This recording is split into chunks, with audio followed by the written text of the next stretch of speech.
Ia terlahir dengan jalur jiwa yang rusak dan tidak dapat memanggil jenderal jiwa. Namun, ia sendirian melindungi umat manusia selama beberapa dekade. Pada akhirnya, ia mengorbankan dirinya untuk memberikan harapan bagi kelangsungan hidup umat manusia. Beruntung, takdir berpihak padanya. Ia kembali ke usia 18 tahun dengan semua ingatannya. Kembali ke usia 18 tahun. Di kehidupan ini, ia akan memimpin kebangkitan umat manusia. Dan tugas pertamanya saat ini adalah memperbaiki jalur jiwanya. Ia pun pergi ke apotek terbesar di benua timur untuk meracik sendiri obat untuk menyembuhkan jalur jiwanya. Karena di kehidupan sebelumnya, ia tidak hanya menguasai Mesya benua timur, tetapi juga formasi benua utara, dan juga alkimia benua selatan. Setelah berhasil memesan bahan-bahannya, ia memutuskan untuk pergi ke akademi terlebih dahulu untuk menyiapkan formasi untuk menghadapi gelombang monster beberapa hari mendatang. Di kehidupan sebelumnya, ia tak berdaya melawan gelombang monster. Kali ini, ia akan mengubah segalanya. Namun saat itu, ia tiba-tiba melihat patung Zuochi di halaman. Patung Zuochi ini tidak sederhana. Patung ini adalah peninggalan kepala sekolah pertama akademi. Di dalamnya terdapat batu jiwa Zuochi. Jika seseorang diakui oleh batu jiwa, ia dapat memanggil Zuochi untuk bertarung. Ia memohon kekuatan Zuochi, tetapi tidak ada jawaban. Kali ini berbeda. Ia langsung memanggil sistem untuk memindai patung. Setelah berhasil menentukan lokasi batu jiwa, ia memutuskan untuk mengambil batu jiwa. Saat gelombang monster datang, tiba-tiba sistem memberikan notifikasi. Ternyata bahan-bahannya telah tiba. Ia pun membereskan barang-barangnya dan berangkat ke apotek. Namun, di tengah jalan, ia menyadari sesuatu yang aneh. Orang yang baru saja berpapasan dengannya mencurigakan. Ia segera memerintahkan sistem untuk memindai. Ternyata, kekuatan jiwanya terkumpul di rongga dada, merupakan metode kultivasi khas negara Milen. Negara Milen, negara Tiandu tempatnya berada, dan negara Yishui, dikenal sebagai 3 negara terkuat di benua timur. Dalam ingatannya, pemicu kehancuran benua timur adalah negara Milen. Ia pun menduga, pasti ada rahasia tersembunyi di balik ini. Di dalam apotek, pelayan dengan ramah melayani Song Yunxiang. Namun, ucapan Song Yunxiang mengejutkan pelayan. Ia mengatakan bahwa ia tidak punya uang. Pelayan itu langsung berkeringat dingin dan berkata, "Toko kami tidak menerima pembayaran di kemudian hari." Tetapi ketika ia melihat pil yang dikeluarkan Song Yunxiang, ia langsung tercengang, karena di dalamnya tidak hanya ada pil pemulihan jiwa tingkat 3, tetapi juga tingkat 4 dan 5. Bahkan ada pil yang tidak ia kenali. Ia pun bergegas untuk meminta izin kepada manajer toko. Song Yunxiang mengatakan tidak masalah, tetapi ia ingin meminjam ruang alkimia. Namun, setelah masuk ke ruang alkimia, Song Yunxiang terkejut. Tungku alkimia itu tidak bisa digunakan. Tetapi ia segera mengerti. Lagi pula, tidak ada yang bisa menggunakan alkimia di benua timur. Semua orang di sini berkultivasi jenderal jiwa. Dan semua pil didatangkan dari benua selatan. Harganya selangit, tapi dia tidak panik sama sekali. Karena di kehidupan sebelumnya, dia telah mempelajari teknik pemurnian virtual. Dia bisa memurnikan pil obat bahkan tanpa tungku pemurnian. Detik berikutnya, dia mengeluarkan jimat dan mulai memurnikan. Sementara itu, pemilik toko terkejut melihat pil obat itu dan tidak bisa berkata-kata. Karena di dalamnya ada pil obat tingkat 5, pil darah pembakar. Kemudian dia tiba-tiba berdiri, dan segera pergi mencari Song Yunxiang. Sementara itu, Song Yunxiang telah menyelesaikan pemurniannya. Melihat pil rekonstruksi tingkat 6 di tangannya, dia tahu bahwa nadi jiwanya akhirnya bisa diperbaiki. Saat Song Yunxiang membuka pintu, dia menemukan pemilik toko dan asistennya telah menunggunya. Setelah berbasa-basi sebentar, pemilik toko mulai bertanya tentang asal-usul pil darah pembakar. Song Yunxiang tahu bahwa pemilik toko sedang menanyakan latar belakangnya. Jadi dia tanpa ragu menyebutkan nama rumah markis. Dia tahu untuk terus berkultivasi. Kekayaan adalah suatu keharusan. Dan pemilik toko itu mungkin orang dari kamar dagang Hong. Mereka menguasai 70% bisnis tanaman obat di negara Tiandu. Membangun hubungan baik dengan mereka akan bermanfaat. Pemilik toko melihat Song Yunxiang begitu kaya dan berasal dari rumah Markis Jiwan, salah satu dari 8 jenderal Tiandu, juga ingin mengenalnya lebih jauh. Setelah berpamitan dengan pemilik toko, Song Yunxiang berjalan menuju Akademi Mesin Perang. Tetapi saat dia berpapasan dengan seorang wanita, dia tiba-tiba terkejut. Ingatan yang telah lama terkubur tiba-tiba terbuka. Tanpa ragu, dia berbalik dan menarik tangan gadis itu. Tetapi pada saat itu, sistem mengirimkan pemberitahuan. Pemegang Jenderal Bintang terdeteksi, mulai menyalin Jenderal Bintang. Ada yang memiliki Lubu, ada yang memiliki Guan Yu, tapi dia adalah sampah yang tidak bisa memanggil. Tapi yang tidak disangka siapapun, dia memiliki sistem serbaguna di dalam tubuhnya. Hanya dengan menyentuh tubuh seseorang, dia dapat langsung menyalin jenderal jiwa orang itu. Dia berbalik dan meraih gadis yang berpapasan dengannya. Mulai menyalin Jenderal Bintang Lubu. Dia tahu Jenderal Jiwa pertamanya telah didapatkan. Tapi tindakan ini membuat gadis itu ketakutan. Gadis itu melepaskan tangannya, dan bertanya siapa dia. Tapi Song Yunxiang malah mendekat, memeluk gadis itu dan mengatakan dia bukan orang jahat. Tapi bagaimana mungkin gadis itu percaya? Dia berbalik dan menendangnya di selangkangan. Melihat gadis itu pergi, kenangan tak terhitung jumlahnya membanjiri pikirannya. Ternyata gadis itu adalah kekasihnya di kehidupan sebelumnya. Mereka bertemu dan jatuh cinta saat terjadi pembunuhan. Tapi saat dia menangis kesakitan, dia tiba-tiba melihat sekelompok orang berpakaian hitam mengejar Asan. Dia segera menghentikan mereka. Setelah berdiri, mereka memakinya. Saat mereka hendak mengejar Asan lagi, Song Yunxiang berdiri dan bertanya, "Kalian menabrak orang dan ingin pergi begitu saja?" Pertanyaan ini membuat mereka terdiam. Dan mereka mulai memakinya. Sebelum dia selesai bicara, Song Yunxiang mengaku sebagai anggota Biro Investigasi Rahasia Negara Tiandu, dan menunjukkan sebagian kartu pelajarnya. Setelah saling berpandangan, orang-orang di hadapannya segera menangkupkan tangan dan mengaku sebagai kawan. Tapi Song Yunxiang yang jeli telah menyadari ada yang tidak beres. Dari cara mereka berlatih, jelas mereka berasal dari negara Milun. Namun, Song Yunxiang tidak membongkar kedok mereka. Dia ingin melihat apa sebenarnya rencana mereka. Saat itu, pria berbaju hitam mengajak Song Yunxiang untuk bergabung. Sebenarnya, mereka berencana untuk menyingkirkannya di tempat yang sepi. Namun, Song Yunxiang juga ingin melihat apakah dia bisa membantu Asan. Maka, keduanya dengan niat tersembunyi masing-masing terus mengejar Asan. Tak lama kemudian, mereka tiba di luar kota. Saat Song Yunxiang melihat dengan jelas, Asan sudah terkepung oleh para pria berbaju hitam. Asan yang terpojok mulai memanggil roh jenderalnya. Terdengar suara ledakan, lubu yang besar telah berdiri di hadapan mereka. Namun, menghadapi serangan Asan, para pria berbaju hitam tidak gentar, karena mereka telah menyiapkan banyak mesin tempur. Pria berbaju hitam di samping Song Yunxiang berhenti berpura-pura. Dia langsung mengeluarkan pedangnya dan menusuk ke arah Song Yunxiang. Namun, Song Yunxiang telah siap. Setelah menghindari serangan itu, dia berbalik dan menusuk tenggorokan lawannya. Melihat itu, sang pemimpin segera memerintahkan anak buahnya untuk menyerang. Tapi orang-orang ini bukanlah tandingan Song Yunxiang. Hanya dalam 3 detik, mereka semua terkapar di tanah. Namun, situasi Asan semakin berbahaya. Tidak hanya terikat rantai, dia bahkan tidak bisa melepaskan zirahnya. Ternyata, ini adalah formasi khusus yang dibuat oleh para pria berbaju hitam. Untuk menangkap roh jenderal, mereka sudah lama menginginkan lubu milik Asan. Pada saat genting ini, ketika Asan menoleh, pria ini terlahir dengan nadi jiwa yang cacat dan tidak bisa memanggil roh jenderal. Tapi jika dia menyentuh siapapun, dia bisa langsung menggandakan roh jenderal orang itu. FZ diganti dengan menggandakan, karena tidak jelas artinya. Melihat dua lubu di arena, semua orang tercengang, karena setiap roh jenderal bintang itu unik, dan tidak mungkin ada yang sama. Namun, sebelum mereka sempat bereaksi, Song Yunxiang telah melancarkan serangan. Sang pemimpin masih mencoba melawan, tapi dengan satu serangan balik, Song Yunxiang membuatnya menyadari kenyataan. Namun, Song Yunxiang tidak langsung membunuhnya. Dia ingin tahu apa tujuan mereka, dan mengapa mereka menyusup ke kota Tiandu. Tapi sang pemimpin sudah putus asa, dan tidak mau menjawab pertanyaannya. Dia langsung membakar sisa kekuatan jiwanya, dan bersiap untuk meledakkan diri. Namun, Song Yunxiang yang telah terlahir kembali, sangat familiar dengan ledakan diri. Dia langsung menghentikan ledakan diri itu dengan satu tangan. Tindakan ini membuat Asan terkejut. Melihat sang pemimpin yang terkapar, Song Yunxiang tahu dia tidak akan mendapatkan jawaban apapun. Maka, dia memutuskan untuk meminta Asan membawanya ke Taiyuan untuk diinterogasi. Mendengar ini, Asan terkejut. Pria di hadapannya ini tahu tentang Taiyuan. Menghadapi pertanyaan Asan, Song Yunxiang tidak menjelaskan banyak. Hanya mengatakan bahwa dirinya bukan musuh. Detik berikutnya, ia memberikan sesuatu pada Asan.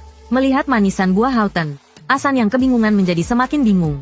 Mengapa Song Yunxiang tahu makanan kesukaannya? Namun, saat mereka berdua sedang mesra, seluruh langit tiba-tiba menjadi gelap.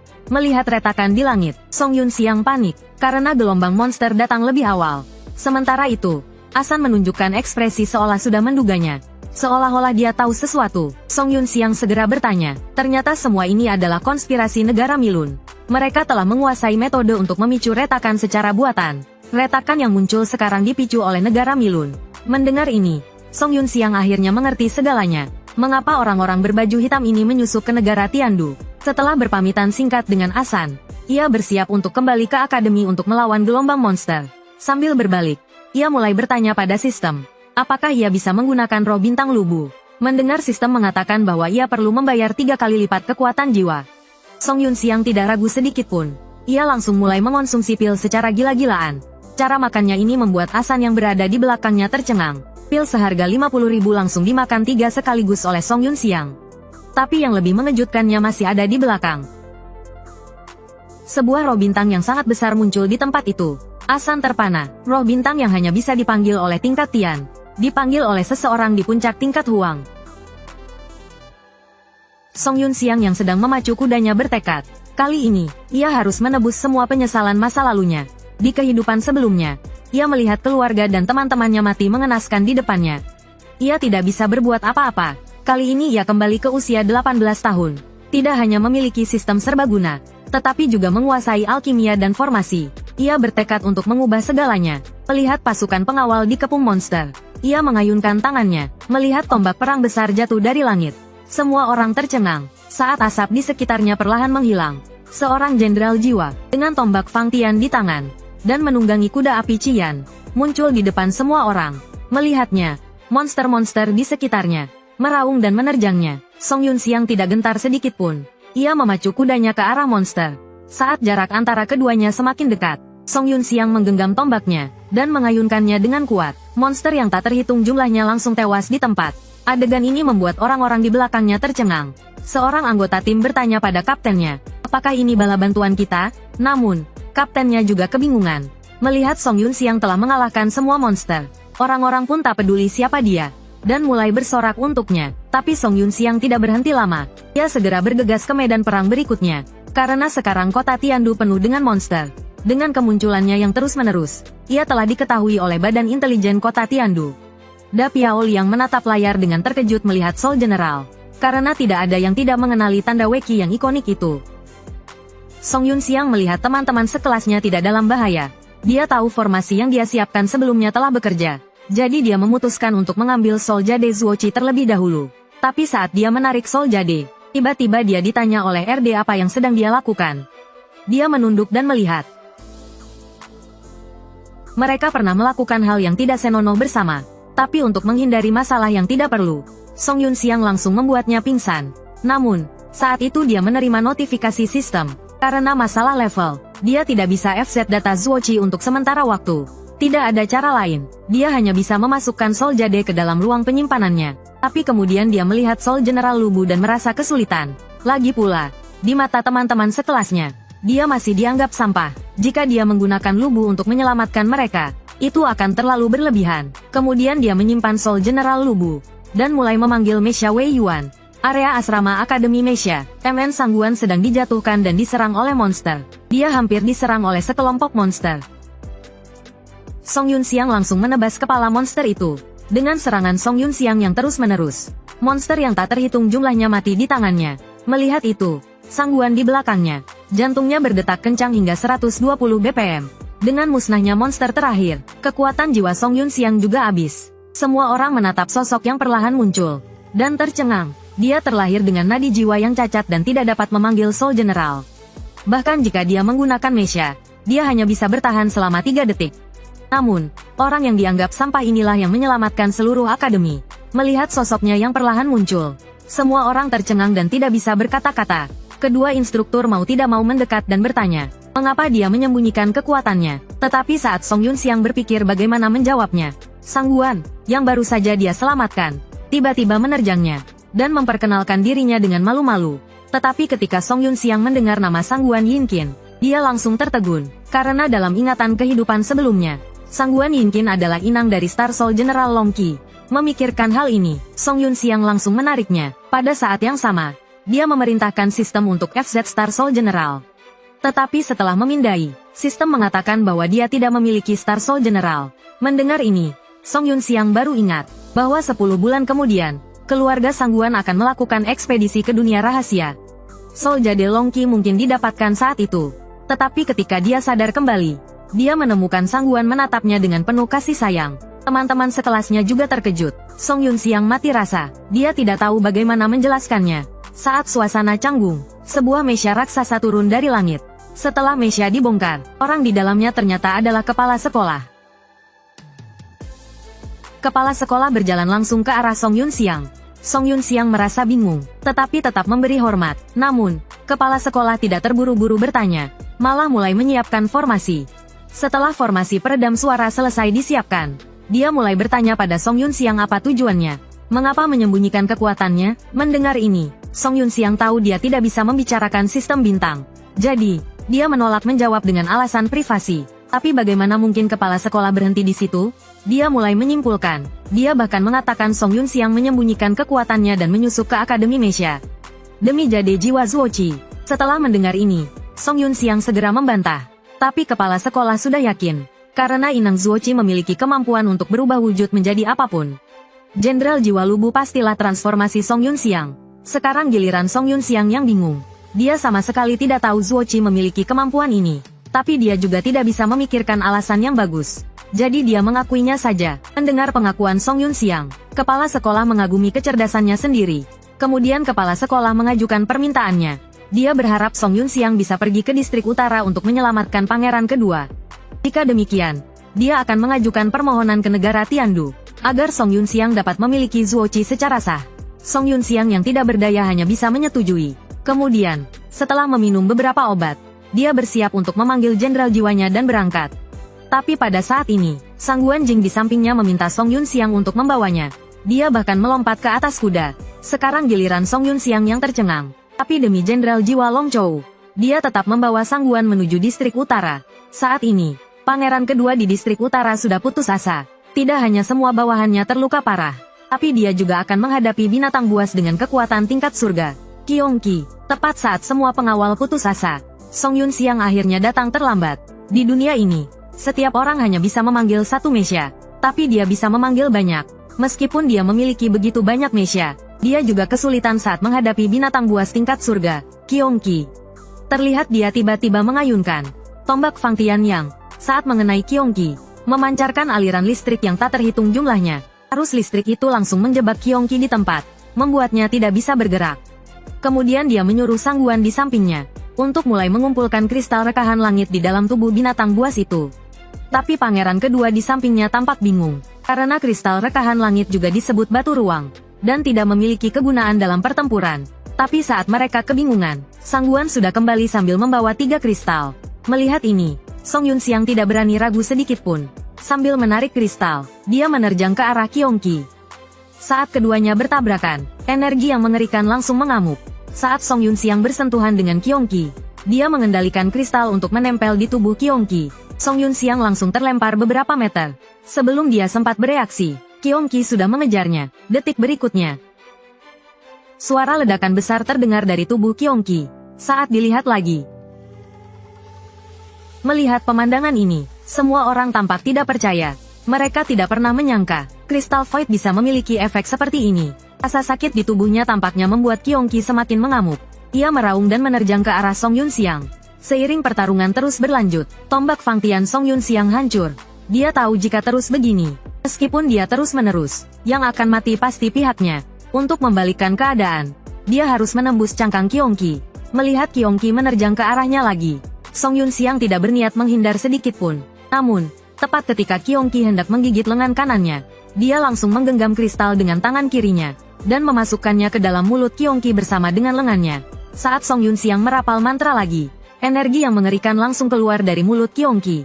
Setelah asap menghilang, sosok Qionqi telah lenyap. Melihat ini, pangeran kedua segera berterima kasih kepada Song Yunxiang. Setelah berbasa-basi sebentar, Song Yunxiang bersiap untuk pergi. Insiden gelombang monster ini akhirnya berhasil diatasi. Dia berencana untuk pulang, karena di kehidupan sebelumnya, dia juga mengikuti para pengungsi ke selatan, melewati gurun kematian selama lebih dari 20 hari sebelum kembali ke keluarga Song. Namun, dalam waktu kurang dari sebulan, jadi dia memutuskan untuk pulang lebih awal, untuk membantu keluarganya mengubah sejarah itu. Tetapi pada saat ini, dia tiba-tiba menendang ke belakang. Terlihat seorang pria tua botak, menahan tendangan itu dengan mantap. Semua orang tercengang, karena aura yang ditunjukkan orang ini adalah seorang semi suci. Dia terlahir dengan bakat tertinggi, mulai berlatih pada usia 3 tahun, dan mencapai puncak bumi pada usia 9 tahun. Pada usia 21, dia melangkah ke ranah langit, dan menguasai benua timur dengan teknik pamungkasnya. Satu pedang menghancurkan sungai dan gunung. Namun, karena dia bukan wadah jiwa bintang, dia tidak pernah bisa mencapai ranah suci. Hanya ada 108 jiwa bintang di dunia, dan mereka biasanya sangat langka. Untuk mematahkan takdir manusia yang tidak bisa menjadi suci, dia mulai mengembara di dunia fana. Akhirnya, dia menjadi penjaga gerbang Akademi Jiwa Bela Diri. Melihat pria tua di depannya, Song Yunxiang tercengang. Tidak ada yang mengira penjaga gerbang Akademi Jiwa Bela Diri adalah seorang semi-suci. Melihat ini, yang lain segera memberi hormat. Setelah penjelasan dari Pak Tua Su, semuanya menjadi jelas. Ternyata ada 3 celah. Distrik Timur ditangani langsung oleh Kepala Sekolah. Distrik Selatan ditangani oleh Pak Tua Su. Distrik Utara awalnya ditugaskan kepada Song Yunxiang untuk ditahan. Pak Tua Su akan datang setelah menangani Distrik Selatan. Namun, setelah Pak Tua Su tiba, dia tetap bersembunyi. Tanpa diduga, dia akhirnya ditemukan oleh Song Yunxiang.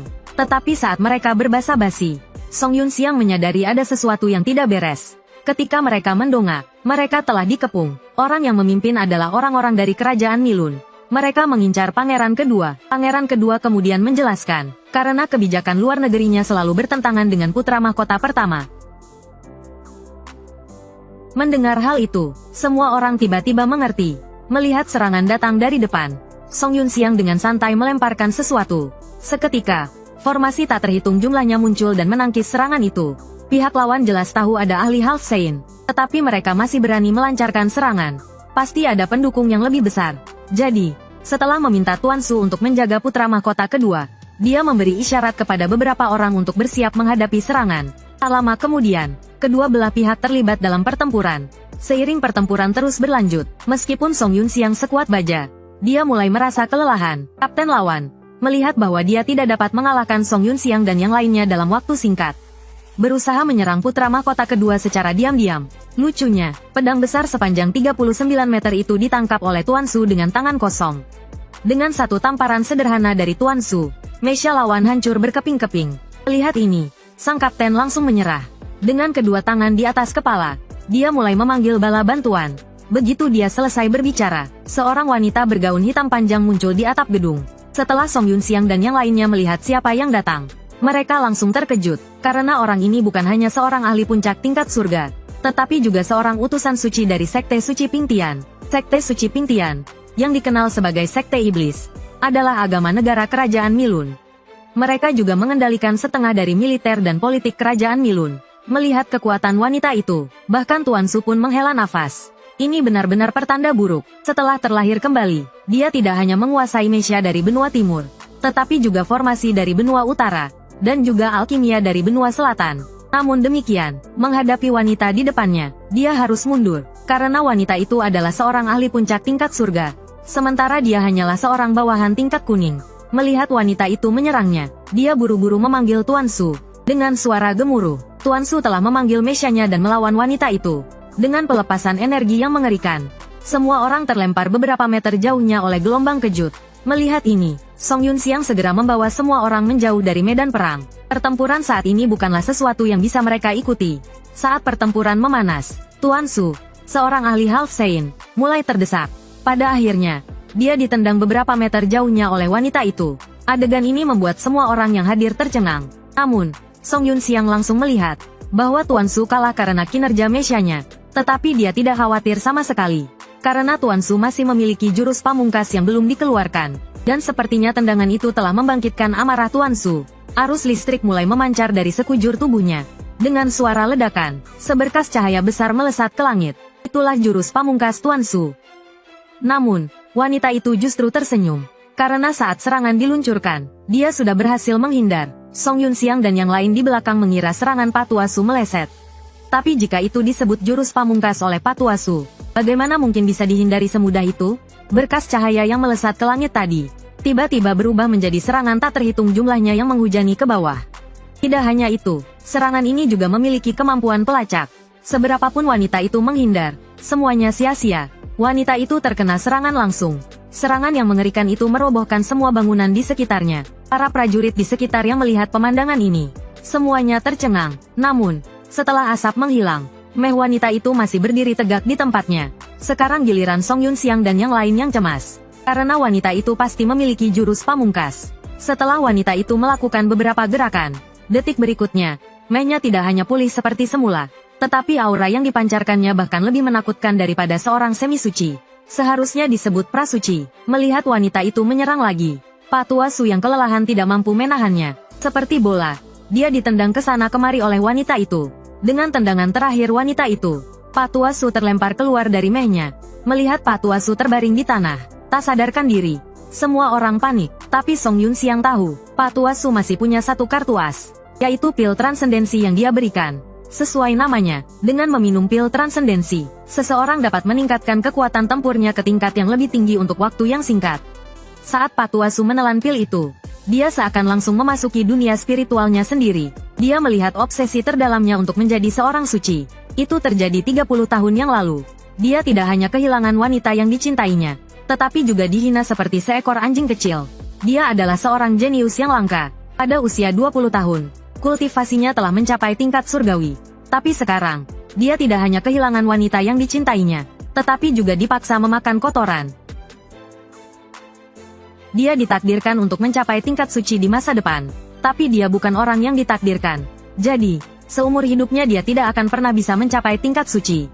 Keluarga kekasihnya sama sekali tidak menyetujui hubungan mereka. Jika bukan karena permohonan kekasihnya, dia mungkin akan dibunuh di tempat. Melihat tatapan menghina mereka, dan mendengarkan permohonan kekasihnya yang berlinang air mata, dia membenci ketidakadilan surga, dan membenci ketidakberdayaannya sendiri. Aku, Su Heming, bersumpah dengan mencukur rambutku. Seumur hidupku aku tidak akan mencapai tingkat suci, dan tidak akan pernah menginjakan kaki di Yishui. Ketika aku mencapai tingkat suci, saat itulah aku akan melamar. Kembali ke masa sekarang, Su Heming tiba-tiba membuka matanya. 30 tahun pengembaraannya di dunia fana terasa seperti baru kemarin. Hari ini, dia akhirnya mencapai ambang batas tingkat suci. Saat itulah dia mengerti, mengapa mereka begitu sombong saat itu. Mengapa di bawah tingkat suci, semuanya hanyalah semut.